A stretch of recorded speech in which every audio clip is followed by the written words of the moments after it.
future will bring, no man can say. But one fact is certain. Mankind stands at the crucial crossroads of history, the threshold of a new era, the atomic age. For the people of the U.S., skilled in the uses of science and technology, the atomic age is profoundly significant.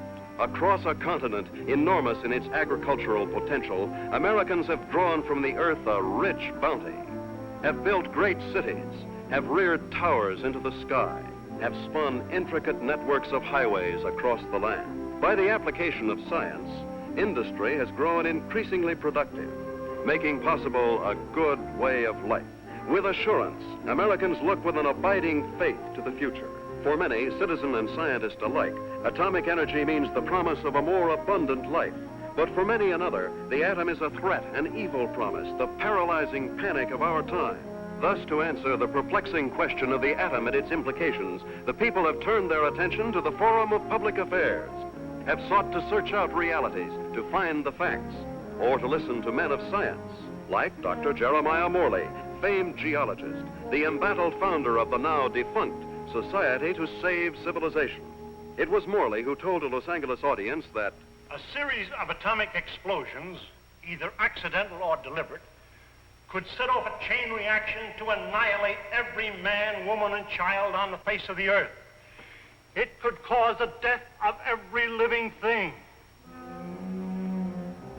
In a gloomy report, Morley took a dim view of history, recalled the tragically repetitious story, the decline and fall of all past civilizations. Said Morley, modern civilization could, by the phenomenon of atomic fission, be brought to dust and ashes. For example, if an A-bomb were detonated at the Empire State Building, the area of total destruction would cover an area of 2 miles. Now, since the A-bomb is already obsolete, consider the area of total destruction of an H-bomb. And science has promised us bombs 1,000 times more powerful, poisoning with radioactivity all the air and water of this earth. This could mean not only the end of our own civilization, but the very possibility of any future civilization. What are we going to do about it? I'll tell you what I am going to do about it.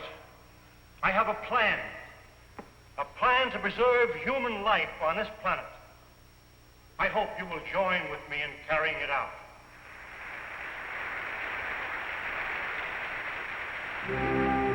The response to Dr. Morley's appeal was immediate and enthusiastic. The Society to Save Civilization was set up. To its headquarters flocked amateur do-gooders and professional scientists. From them, Morley chose a staff of experts. Dr. Max A. Bauer, eminent geophysicist, ousted by Hitler from the University of Munich in 1933. Dr. James Paxton, metallurgical engineer, twice winner of the McKenna Scientific Award. Joan Lindsey, medical doctor and ardent feminist, who, for her research in biochemistry, was named winner of the annual award by the American Confederation of Women Scientists. Dr. George Coleman, authority on soil conservation.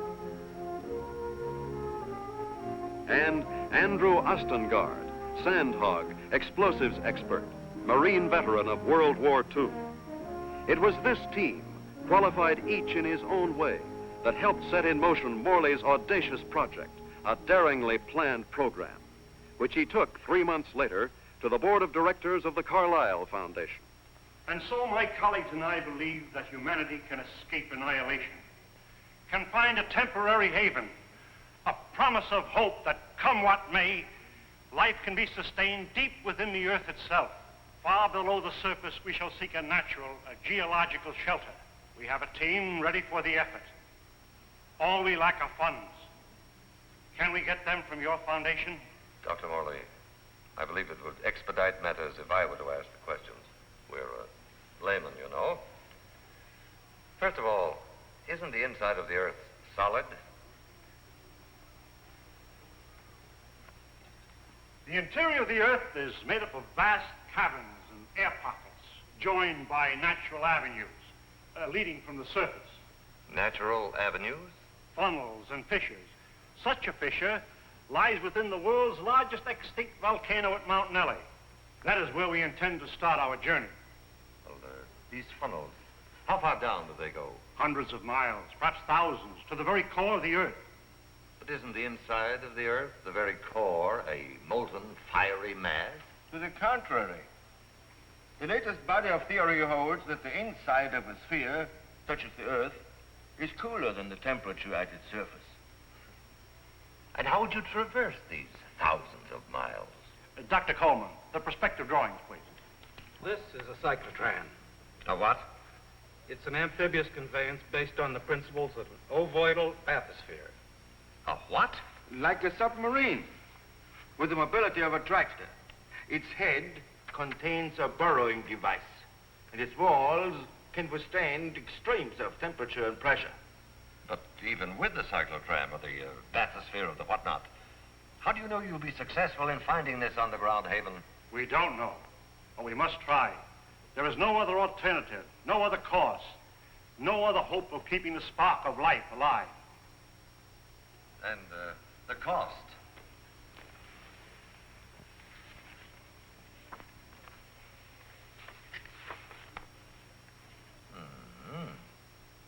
That's a lot of money, Dr. Morley. Well, surely you don't expect us... But we do. I know you and your committee mean well. Mean well? Next you'll be calling us starry-eyed idealists. Dr. Lindsey, you're out of order. The whole world is out of order. And I suppose you and your associates can set it right? We couldn't have said it wronger if we tried. The appropriation was denied. To carry on his work, Dr. Morley issued repeated appeals to the members of the organization. It failed. And so, last week, the Society to Save Civilization was itself extinct. And one of its leaders, of Professor Jeremiah Morley and his enthusiastic colleagues. Where were they headed after a year of devotion to a lost but spectacular cause? To newsreel reporters, Dr. Morley had only this to say. We have no plans. We have no hope.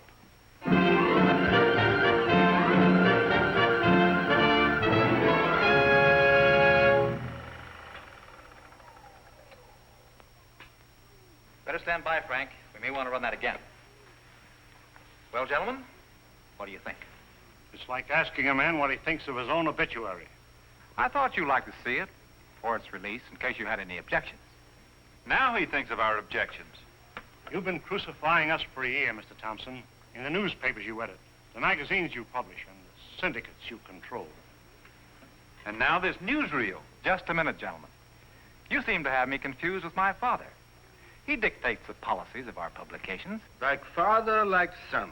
Nothing, Dr. Bauer, could be more unscientific. As a matter of fact, my father and I never see eye to eye on anything. So he's the villain of the piece and you are the hero. Quite the contrary. My father has all the virtues of our society. He makes the money, I spend it. It's a large occupation. Oh, I have no occupation. I'm You wouldn't. That idea of yours, Dr. Morley, about exploring the inside of the Earth. You know, I'd like to try that, just for the kicks. I'm sure you wouldn't find it very exciting. Oh, I don't know. Gentlemen, I came here tonight with a proposition. I have some money of my own. I would like to finance your project. Are you serious?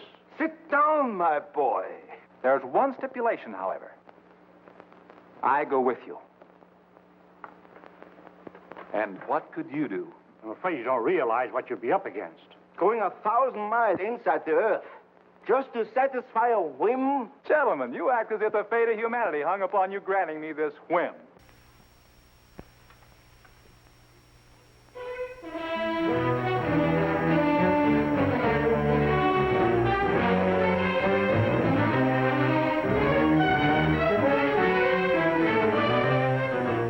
Plans for the expedition are being completed ahead of schedule.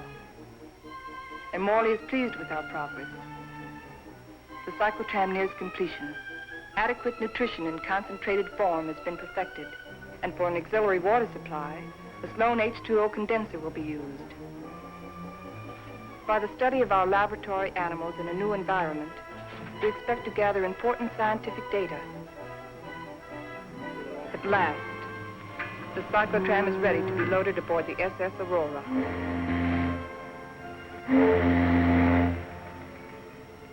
Our destination, the extinct volcano, Mount Nele, where the inside of the earth begins. This was our base, a lonely, desolate beach at the foot of the extinct volcano.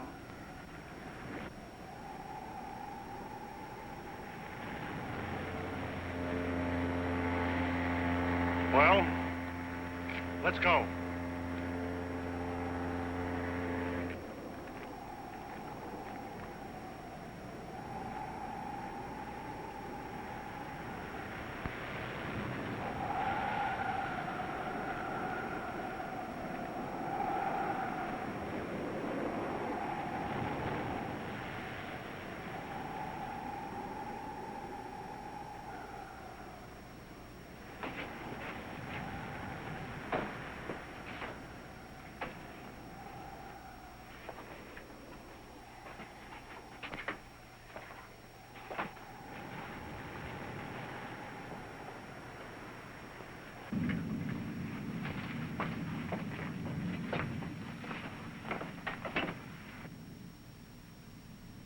What a place to spend our last night on Earth.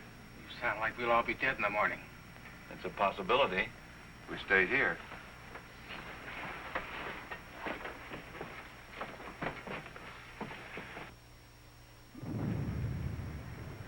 Andy, take the controls. Follow the ridge line. Keep out of the ravines. Ascend at an angle of not more than 33 degrees.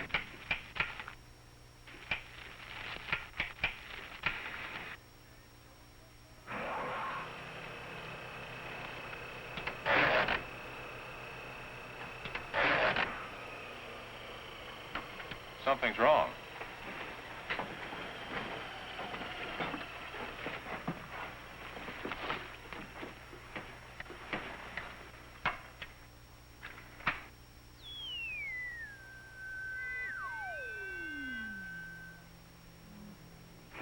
Now try it.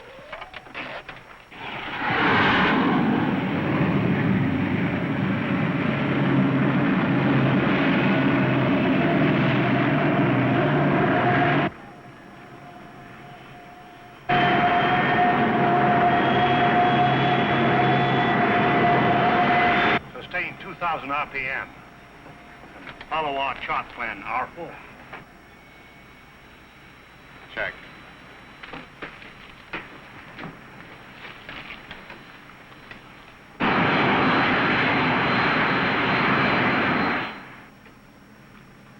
What's our elevation now?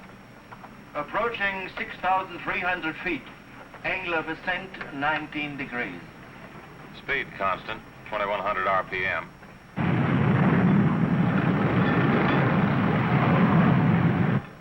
I wonder how long this iron lung is going to hold up.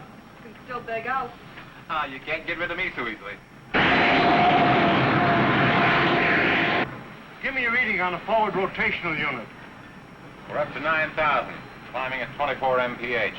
Angle 31 degrees. At that rate, we'll make the summit in 4 hours.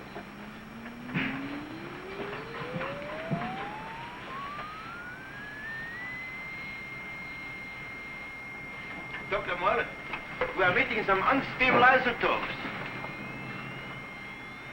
Increase the lateral unit to 12,000. Say, this is getting rough.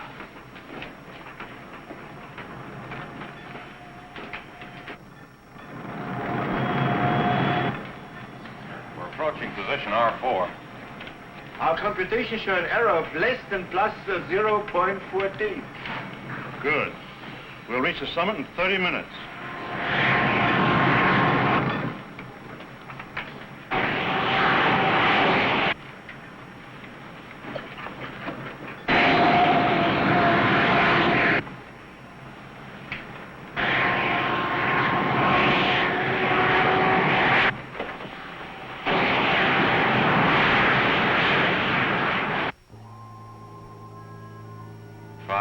And 27 minutes. Excellent. 33 minutes ahead of our estimated schedule. We'll make a final check of our position before we enter the crater.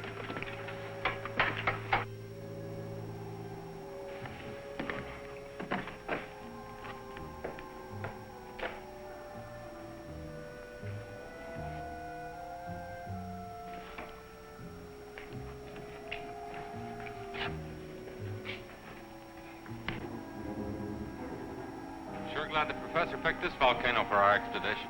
Maybe this one could come to life, too. No, not a chance. No bet on it.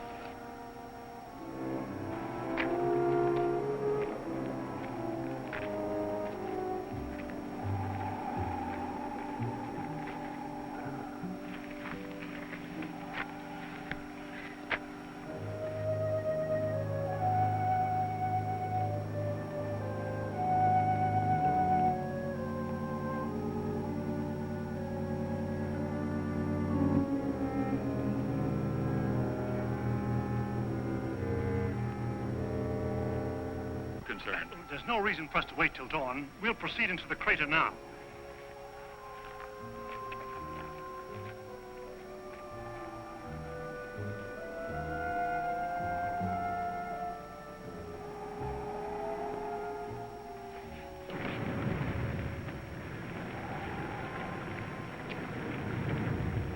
Just one last look at the earth.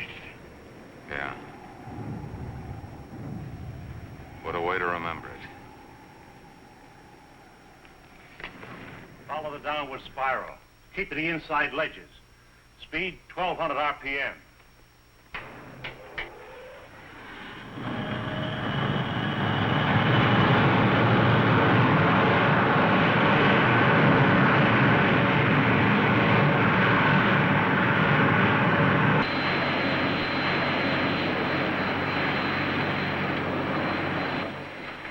Brother, it's really black out there.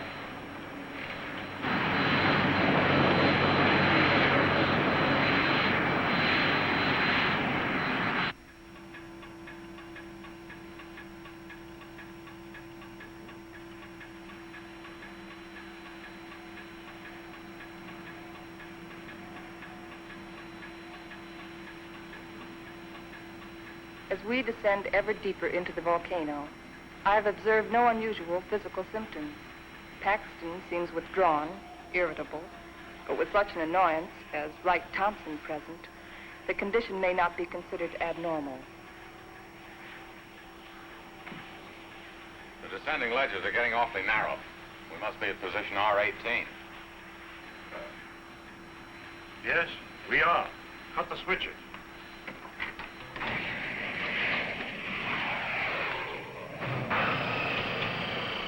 We'll be doing some hiking now. Better have some breakfast.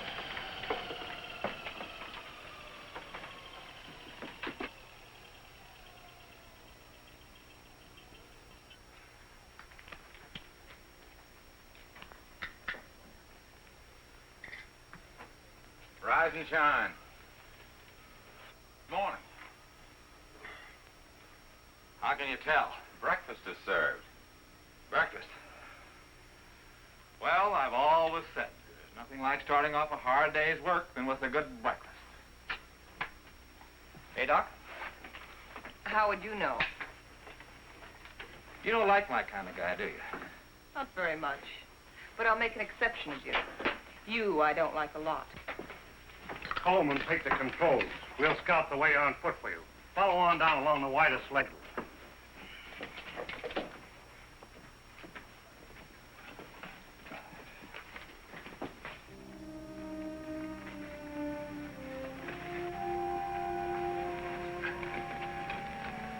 Watch that, it's loose. What's the matter? I don't like it. What did you expect in here? A Garden of Eden? I'm not talking about volcanoes. I mean Wright Thompson. He doesn't belong here. None of us belongs here. We're doing what has to be done. He doesn't feel that responsibility.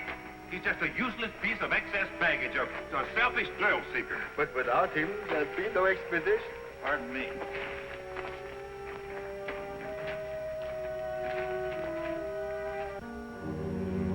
Kind of deep down there, isn't it?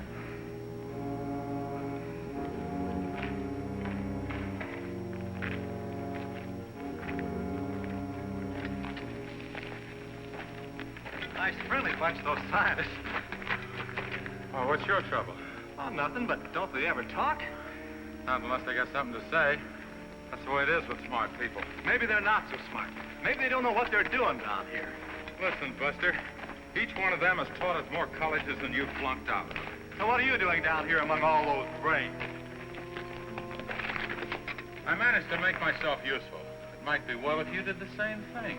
Doing what? This.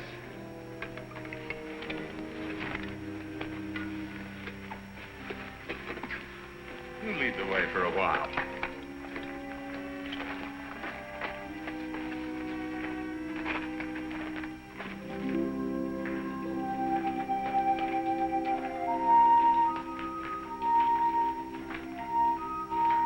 We've hit bottom. Rock bottom. Hello, Coleman. Coleman, come in. Go ahead. We've reached the end of the channel. Establish our position. Our depth below mean sea level, 2.6 miles.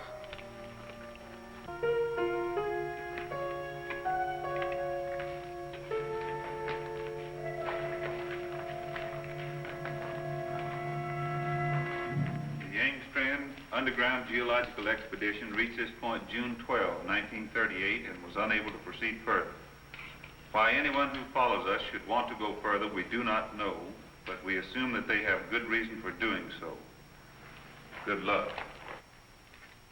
If Engstrand were living today, he'd know the reason. The world has changed since 1938. The world has changed since yesterday. We better get to work.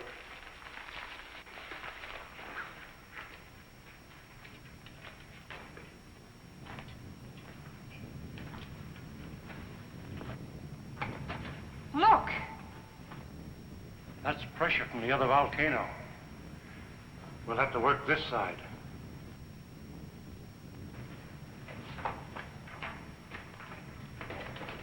Paxton!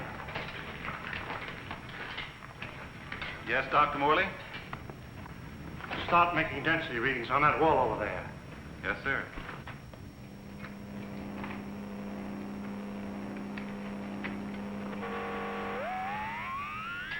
This is it, the point of least resistance. Okay, Andy. I'm ready. We'll all go back to the cyclotram.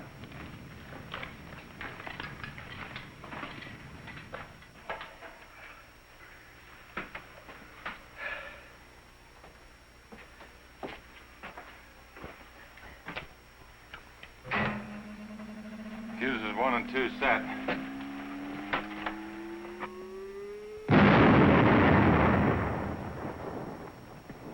I wonder what we'll be running into. There's only one way to find out.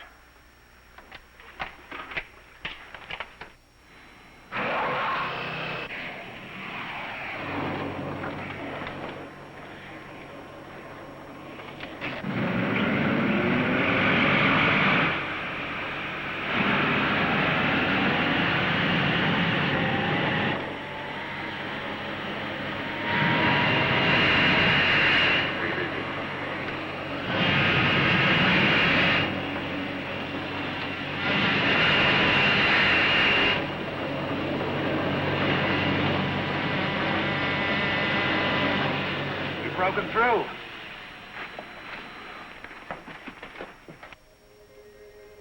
Looks like a tunnel. So far, so good. Put on your gas mask just in case. Coleman, we'll set the pace. You follow along with the cyclotram.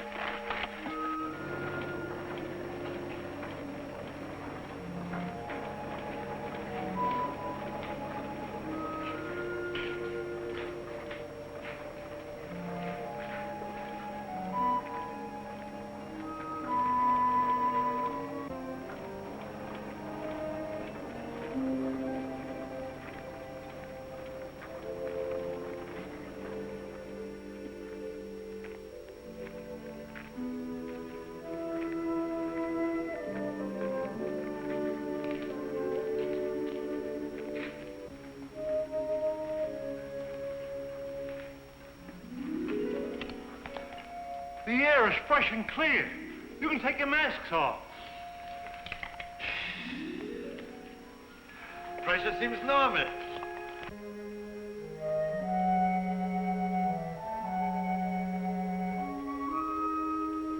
I wonder where it leads. That's exactly what we're going to find out. Lead the way, Andy.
How did it all happen?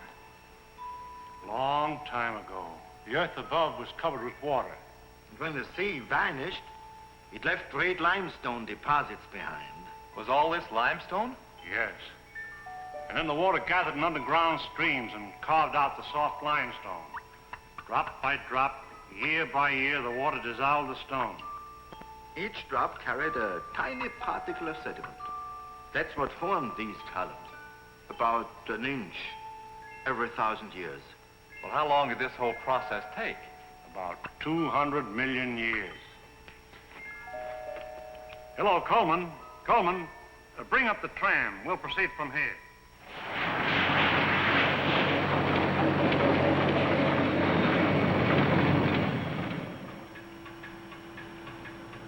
We're down 100 miles. You better pull up. Cut the switches. It's funny. When we first got here, I felt a sort of exaltation. Now I feel depressed. I don't know why. The oxygen content is adequate. I know. But I too feel suffocated. Maybe it's the unreality of this place. You know, once when I was working in the Holland Tunnel, I got cut off from my crew for 10 hours. I felt this way then.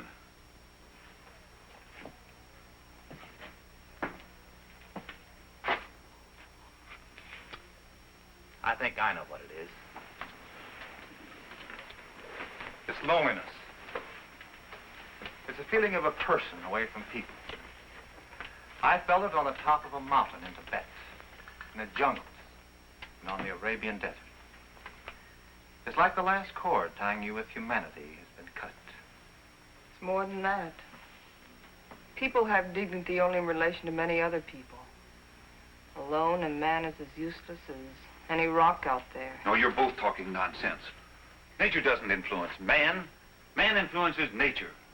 One man, one strong man, can change nature. Oh, you're wrong, Dr. Paxton. It isn't one man. It's many men working together. Right, teacher? Men together are no more than sheep. One man standing alone leads the way. Then the sheep follow. Please, gentlemen. Well, I'm please. embarrassed for all of you who call yourselves scientists. Swayed by a self-indulgent young fool. I'm going ahead. I hope that by the time you catch up with me, the atmosphere will have cleared the cobwebs from your brains.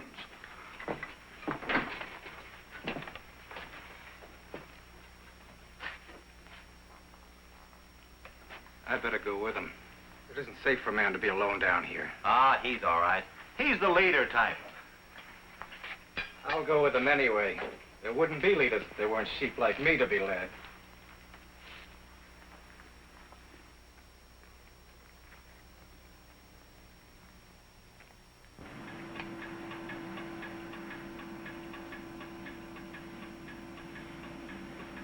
I still don't see any sign of Paxton and Coleman. Well, keep going.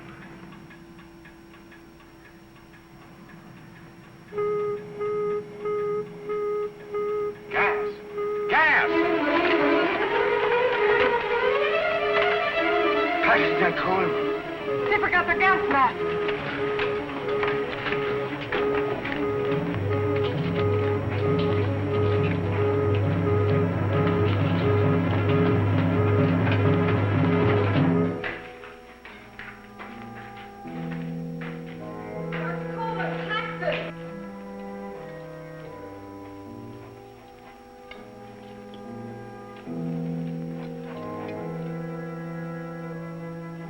There they are!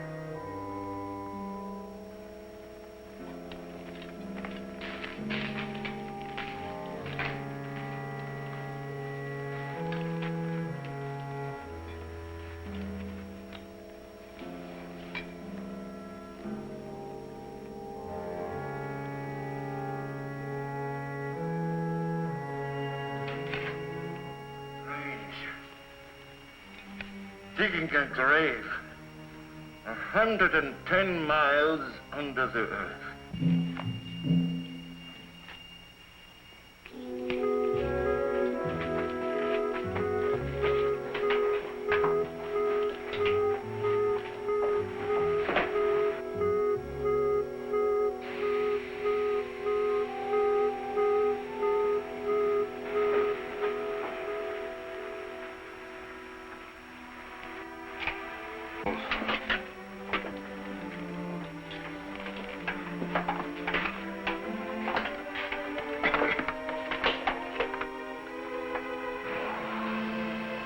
must go on. It's too late to turn back now.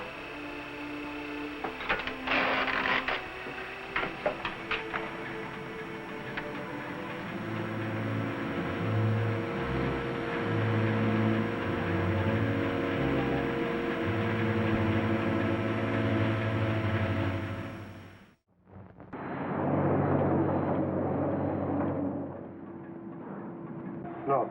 Andy?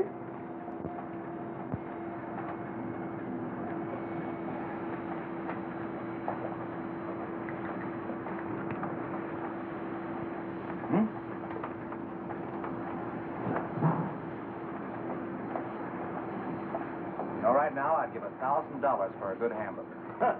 And another 1,000 for onions on it.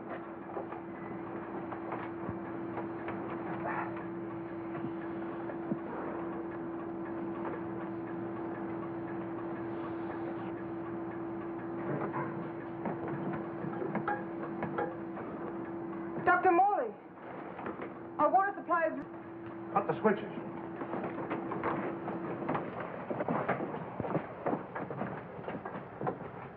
Polluted by the gas fumes. Yeah, somebody left it open.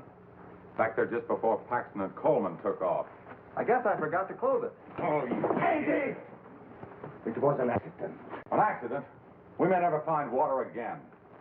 Now I suppose you'd give $1,000 for a glass of that. Andy, there's a job to be done. We've got to find water fast, and in this area. Yeah, I know. We got about a chance in 1,000 of finding it.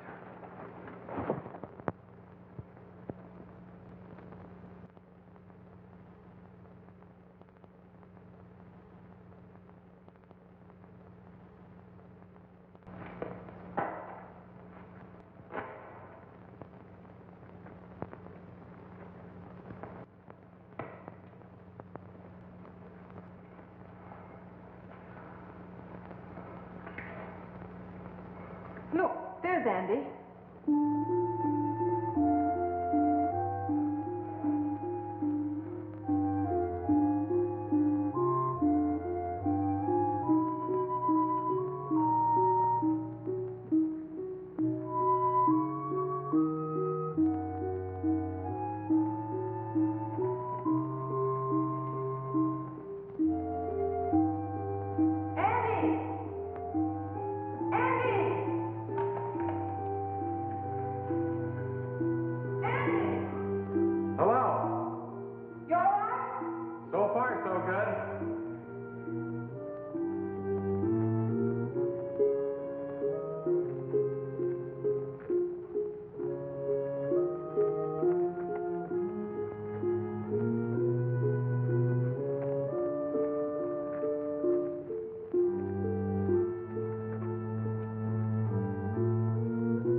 No water here!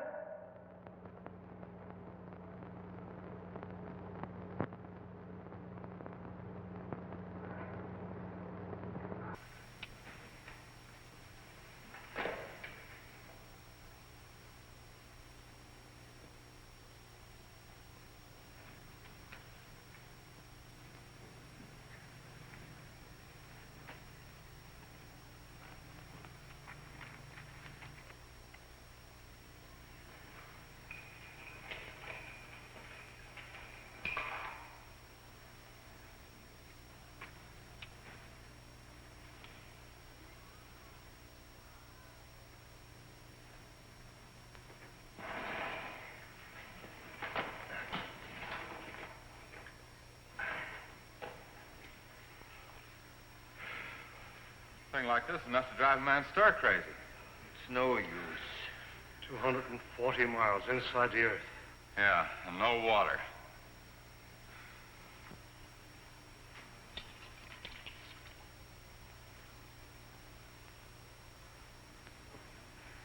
Here. I've been sending it to the animals.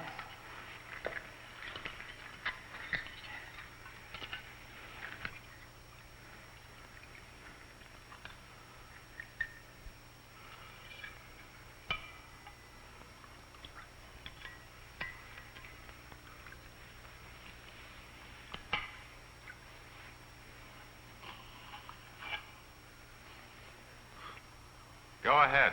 Enjoy yourself. It doesn't cost a cent.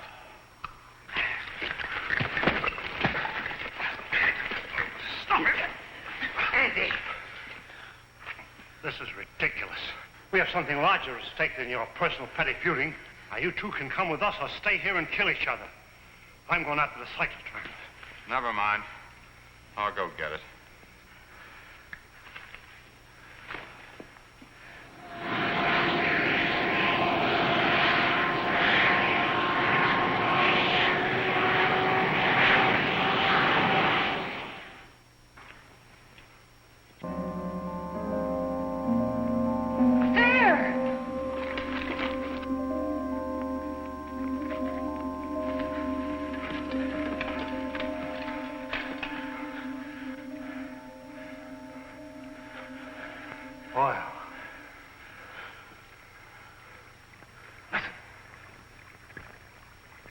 Like running water.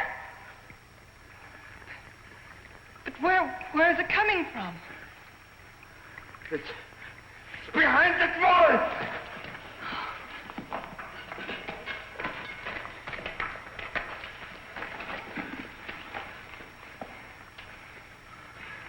It is running water. Well, why don't we go through the wall with a cyclotron? No. There's this brother. There's still such a thing as too much butter. It could be an underground sea. Andy, bring a couple of heavy hammers.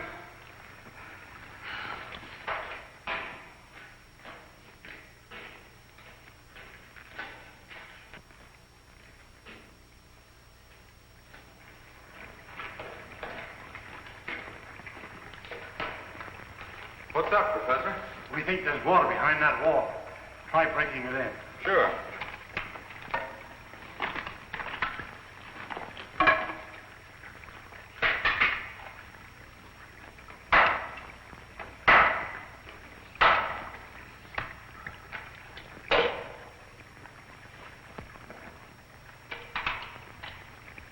I brought 2 hammers, you know.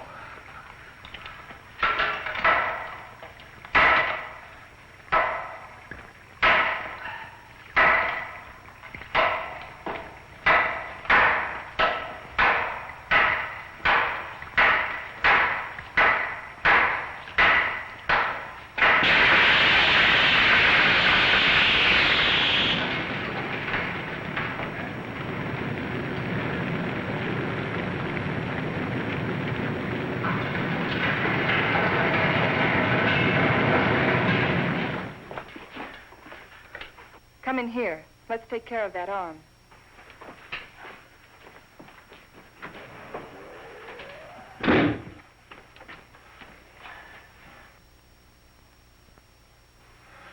The outside temperature's rising fast. It's up 280 degrees now.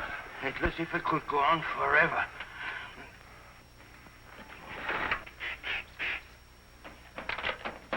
Hold it out there.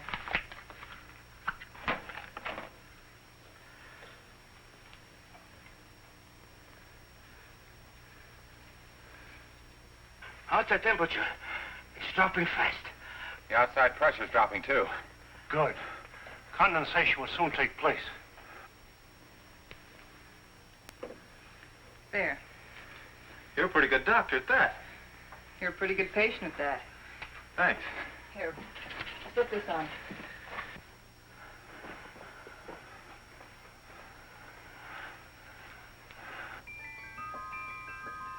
It's water. Look. Look at it. It's water.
Joan, are you all right?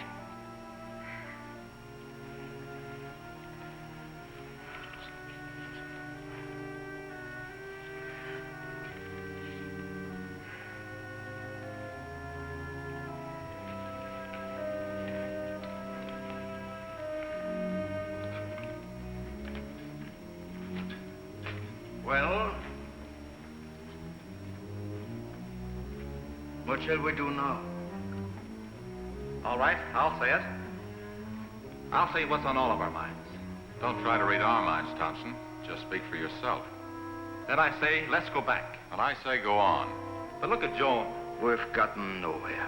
Deeper and deeper into nowhere. We've failed. Would our failure be any less if we turned back now? Our chances of living would be greater. If we go on, we're dead. As dead as Paxton and Coleman. That's a chance we have to take. The stakes are high, higher than our lives. They involve the life and death of all mankind. That's a great speech, but I won't buy it. All right, let's put it to a vote. Thompson? Go back. Andy? Go on. Bauer?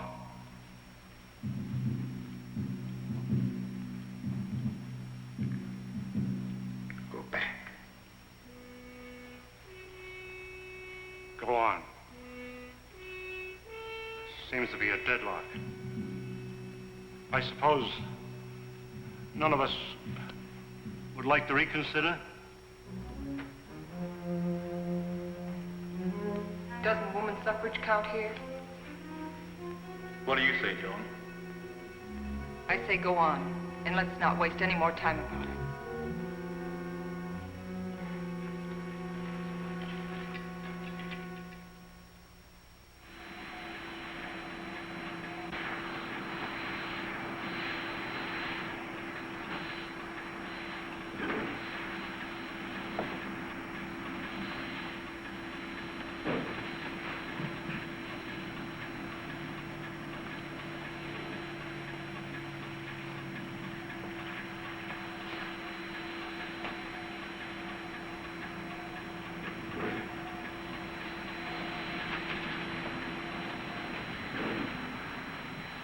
How are those burns coming along? Good as new.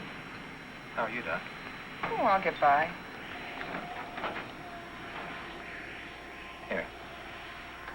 What's it for? Does it have to be for something? Does everything have to be functional? It's a good luck ring. Saved my life in Tibet. Here, take it. Why give it to me? Haven't you ever been romanced before? Not 900 miles below sea level. Then it's about time. If there were any flowers around here, I'd pick them for you. There's a highly scientific theory which states that if any man and any woman are cast away anywhere for any length of time, sooner or later they think they were in love. That's what's happened to you. If that theory has any value, it should apply to you. Does it? No. Well, I guess I need a little more time. We'll talk about it later.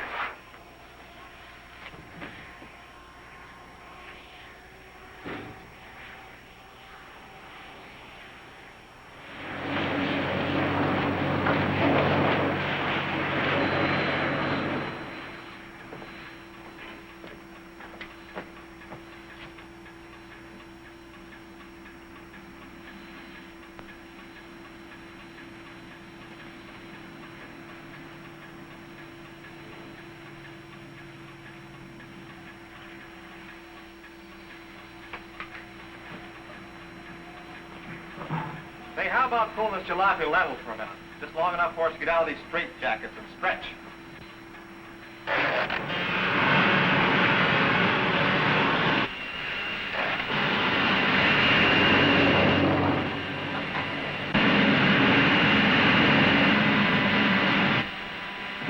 How much longer is it going to be like this?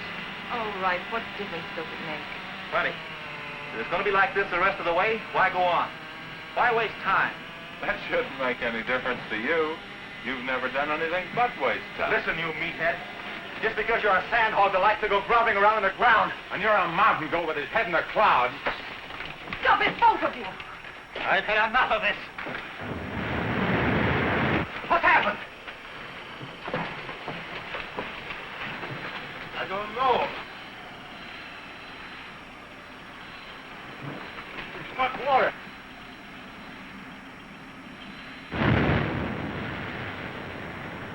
We are out of it.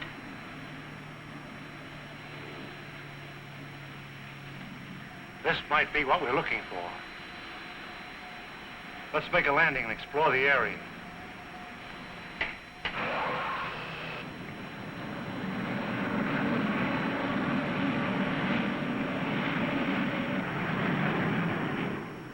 It's got a high calcium content, but it's drinkable.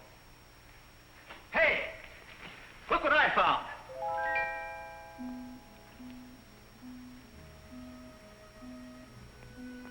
They're cave pearls. Cave pearls? How much they worth? Calcium carbonate. Calcium carbonate. Well, how about this? Sulfate of lime. Plaster of Paris. Professor, you take the romance out of everything. Here you are, Doc. 2 souvenirs from Hades, vacation land of the underworld. Thank you. Back home, I'll be the envy of every kid on the block. I'm not so sure, Joe. Take a cave pearl into the sunlight, turns gray and ugly. And the flower? It'll crumble to dust. Hey, Professor. How about these fish? It's a rare species. They're edible, though. They have no eyes. I think I'll stick to pills.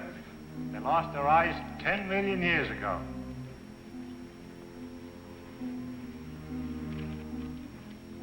What kind of a place is this? Flowers that crumble to dust in your hands.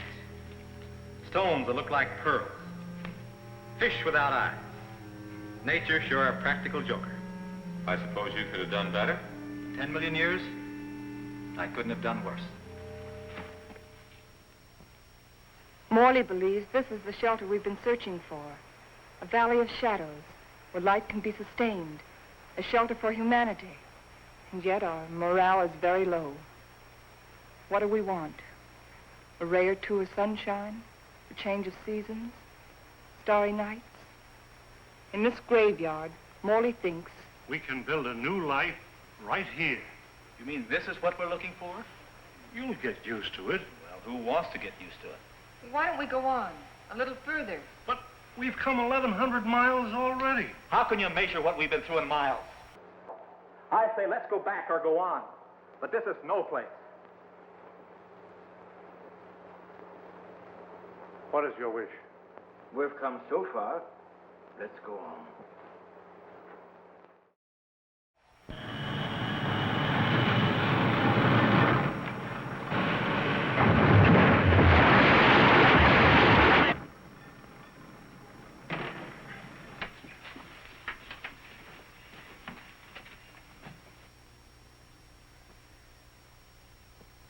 Well? Which way do we go?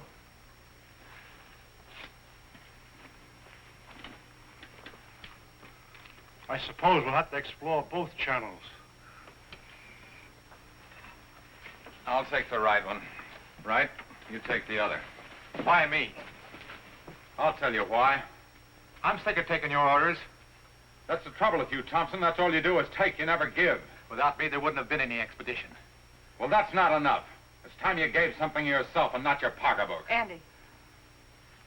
We might as well get started.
Handley.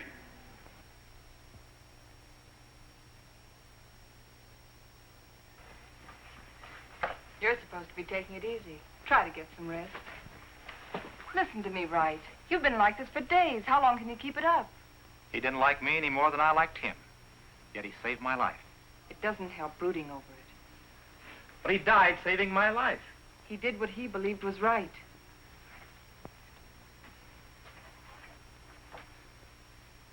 My trouble was, I never believed in anything. You can start now.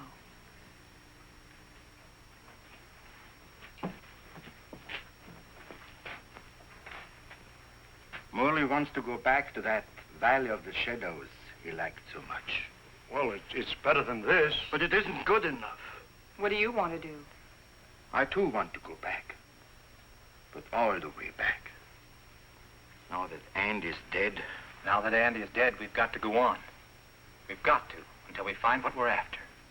If we fail, then we can talk about going back.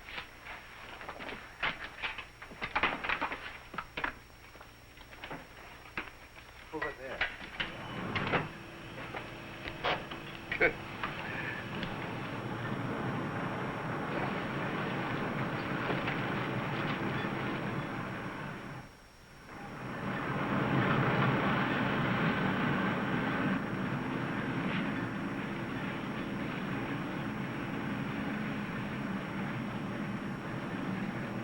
This must be a continuation of the other river.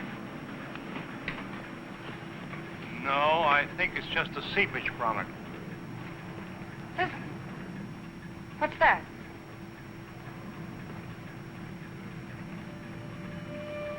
Look! It's like daylight.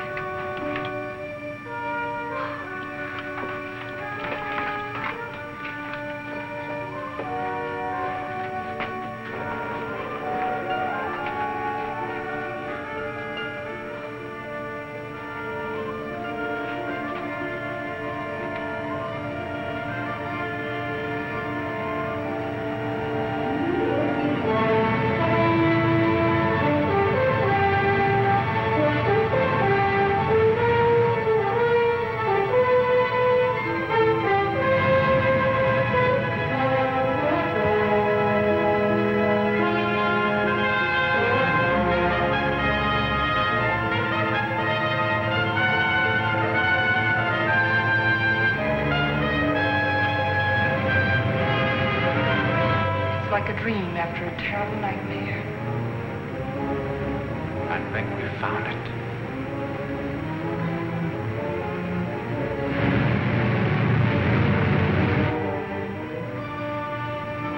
Promised land.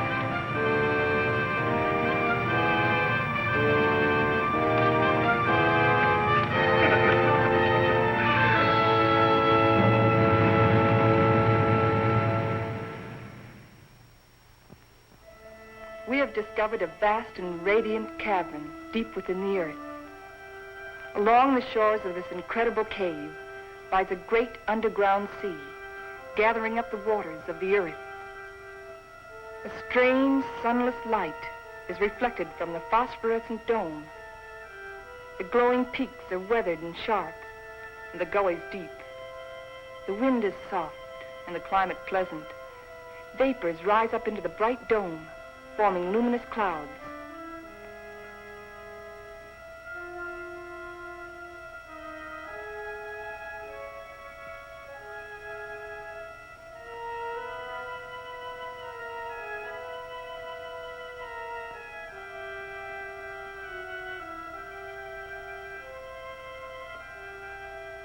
The area is rich in chemical resources.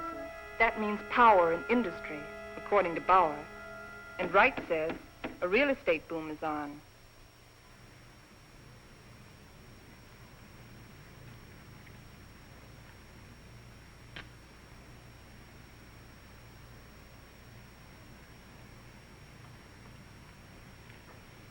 You got a match? Sure.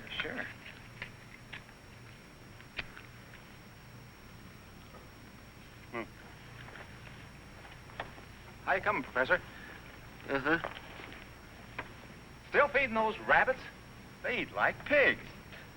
Small wonder. They're expecting in a couple of weeks. All of the rabbits? No, silly. Just the lady rabbits. Tell me more. Here, make yourself useful. Get some more water. Explorations and surveys of the surrounding area continue. Morley and Thompson have set out toward the southeast to investigate the land and its potentialities.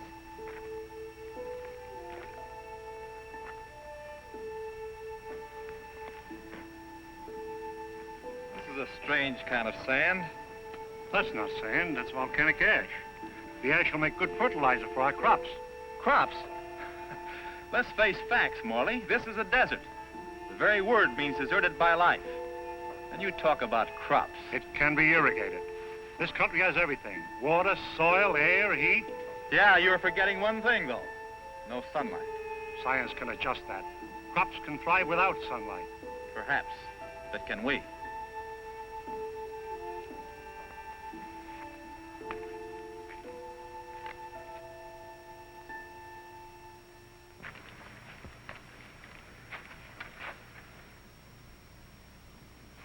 What sort of species is it? It's the fossil remains of a species of lungfish. He breathed by means of both lungs and gills. When he came out of the sea 400 million years ago, he was the ruler of the animal kingdom. With his lungs, he was a pioneer in a new way of life.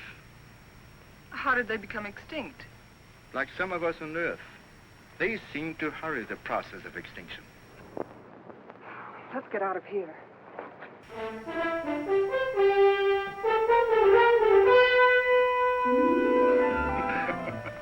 What's the matter? You act like you swallowed a canary for breakfast. This is the day, Wright. This is what day?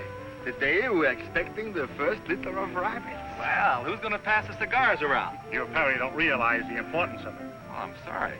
By observing the rabbits, we've already learned that they respond to nature basically as we do, as any mammal does. And from their young born today, we can predict how our own young will respond in the new world. Dr. Morley, Bauer. Come on. You go ahead. I'll get plenty of hot water.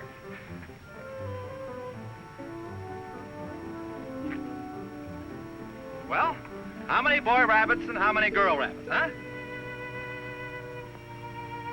What's the matter?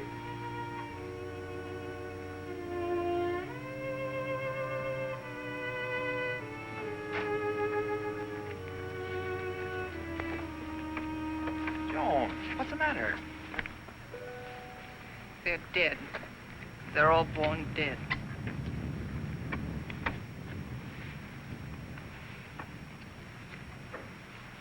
I can't understand it. Why? Why? There must be some cause, some biological reason.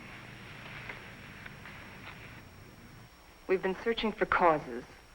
Our investigations have been checked, tests rechecked. Examination of genetic tissue proves that all experimental animals born here are sterile.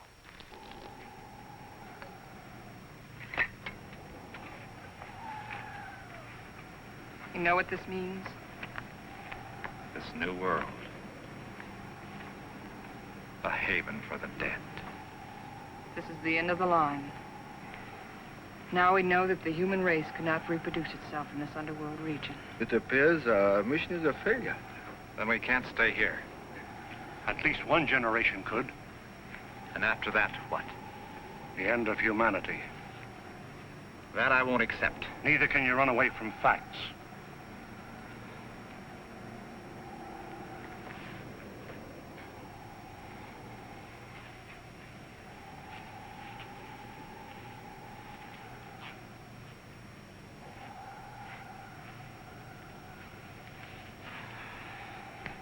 I've always run away. Climbing mountains. Trying to prove something. I don't know what. I, too, ran away instead of fighting. And now, I've run away again. And I was always afraid I couldn't compete in a man's world. I think I want to go back and try again. Go back to what? To a world bent on self-destruction? We can live the rest of our lives here in peace. Morley, you're wrong. This isn't peace. This is a resting place for the living dead. I don't believe it's the end of the world. I don't believe it's the end of mankind. You're young. You don't know. I've lived through the terrors of 2 great wars. I've had enough.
Take over.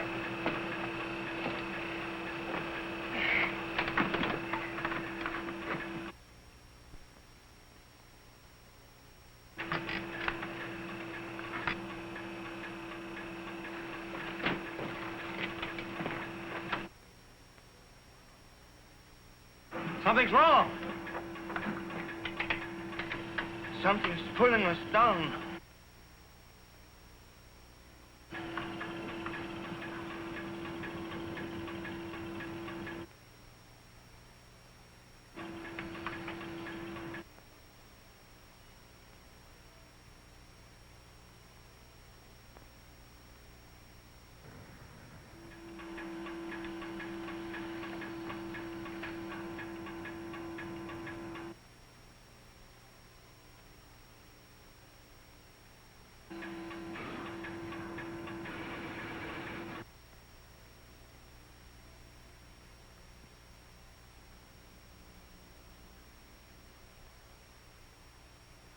We are lost.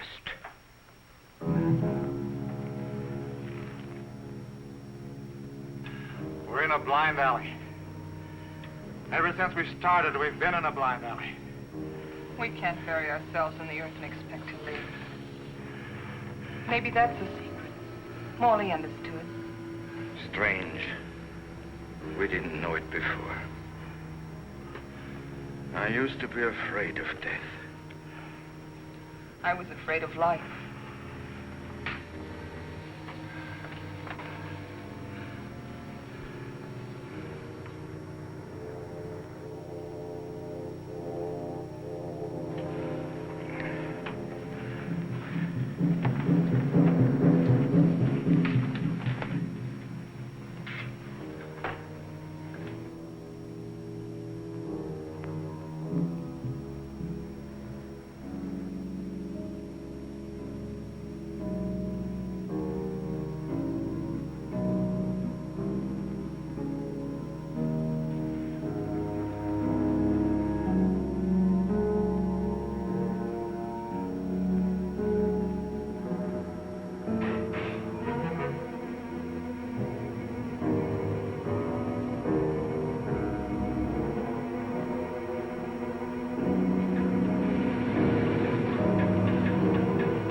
We're above the level of the underground sea. We found a channel to the upper ocean.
On that island.